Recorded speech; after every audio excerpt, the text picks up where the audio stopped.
Simple title, simple execution, simply awesome.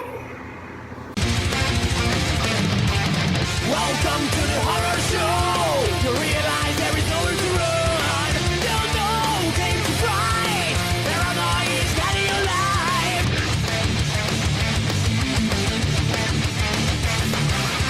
alive. The Dead. From a childhood fantasy to an adult nightmare.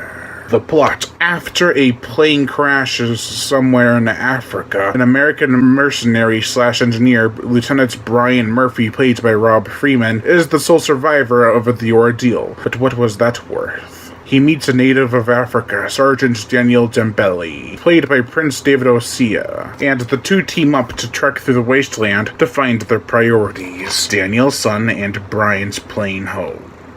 This was a return to form for the zombie genre. The Ford brothers did George A. Romero's style proud. These are shambling zombies. They walk the African plains. And when they get something to bite, they go for it. It's always intense when they get close to a potential victim. Dembele and Freeman are two great characters and actors. It is all about survival, and this movie just knows how to pull that off well. Their reasoning for survival is the cliche, oh, I have to get to my family and save them. But from beginning to end, they lose. It is actually quite depressing. And then by the end, is it even worth it? The setting, which was actually filmed on location, is gorgeous to look at. It was hell to make this movie. As mentioned before, the Ford brothers were always playing around as kids. They'd hide up in trees pretending to hide from zombies. They made some movies in the 90s and early 2000s. However, they were still passionate about their nostalgic game.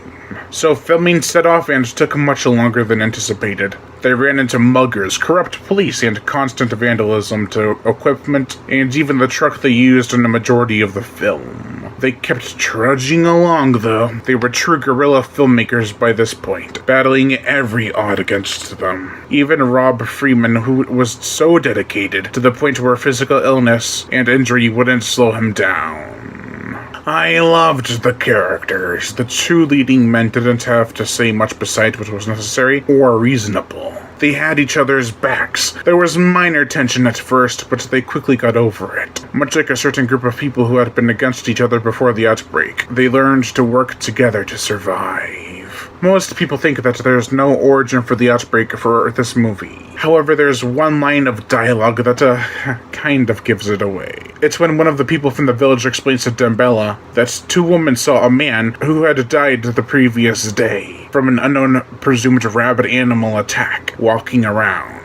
And then the rest came. So it was an animal. Some sort of fucked up animal. Still, it's way more interesting than just blaming it on the scientists or the government. After seeing this movie for the first time since 2011, I have grown a great deal of appreciation for people who either live or just work in Africa. The climates are nearly uninhabitable. With constant interruptions, it was a miracle that they didn't run into any of Africa's violent natural elements. All the makeup on the zombies did melt or peel from the heat, and some of the more harsher weather was damn near unbearable. Speaking of the makeup, the gore, the effects. This movie ain't tame on the bloodshed by any stretch of the imagination. Tons of on-screen practical effects. We get chopped limbs, bloody bullet wounds, grubby crushed heads, and violent headshots. I love that this movie is only rated R for bloody zombie violence and gore. It did not need profanity, sexual intercourse, or drugs to tell the story. This is true zombie horror from the 21st century at its finest.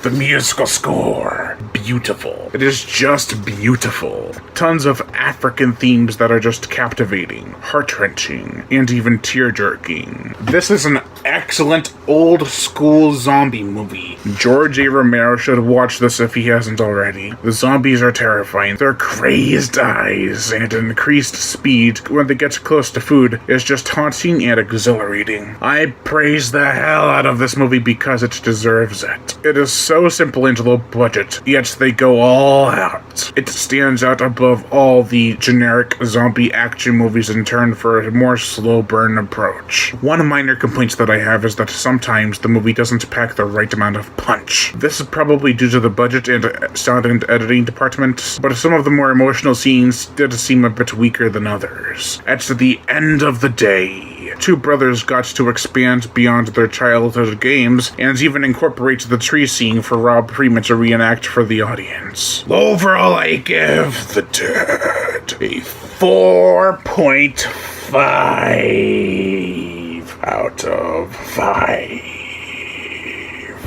Lion Brian Gatto, host of Horror Show Entertainment. Make sure to like my Facebook page in the description below and to leave comments and subscribe.